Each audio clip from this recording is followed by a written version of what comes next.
Jude chapter 1 verse 9 depicts a unique event not found elsewhere in the Bible, describing a dispute between the archangel Michael and the devil over the body of Moses. While the specific reason for this dispute is not explicitly stated in the Bible, several theories have been proposed to shed light on the matter. One theory suggests that this event serves as a cautionary example of humanity's tendency to worship created things rather than the Creator. Romans chapter 1 verse 25 highlights how people exchange the truth about God for lies and often serve and worship the created things. In the Old Testament, an instance of this can be seen when the Israelites worshiped the bronze serpent that Moses had made, contrary to God's intention. It's possible that Satan wanted to seize Moses' body to tempt people into worshiping his remains rather than God.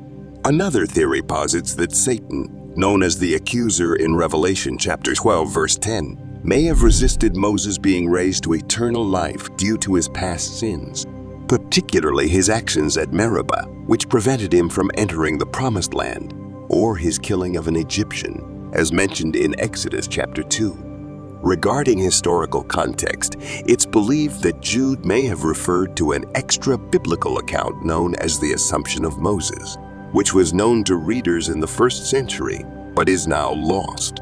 Church leader Origen mentioned this account in the 3rd century.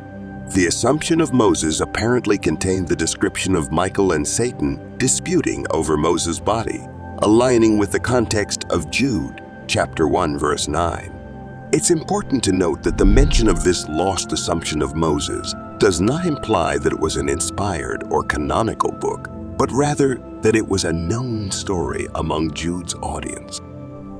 Jude, writing under the inspiration of the Holy Spirit, used this account as an illustration to highlight the respect Michael had in contrast to the disrespect shown by false teachers. This serves as a lesson for believers to rely on the Lord's power and authority when dealing with spiritual forces like Satan and demons.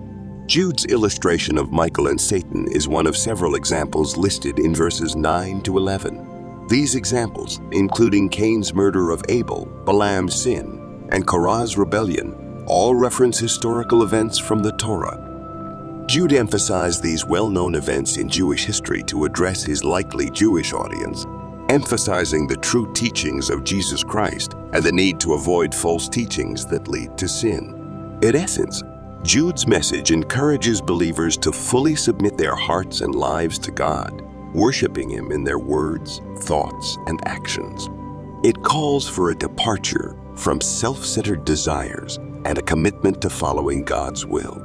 Jude's words inspire believers to build themselves up in their faith, pray in the Holy Spirit, and remain in God's love, all while anticipating the mercy of our Lord Jesus Christ that leads to eternal life.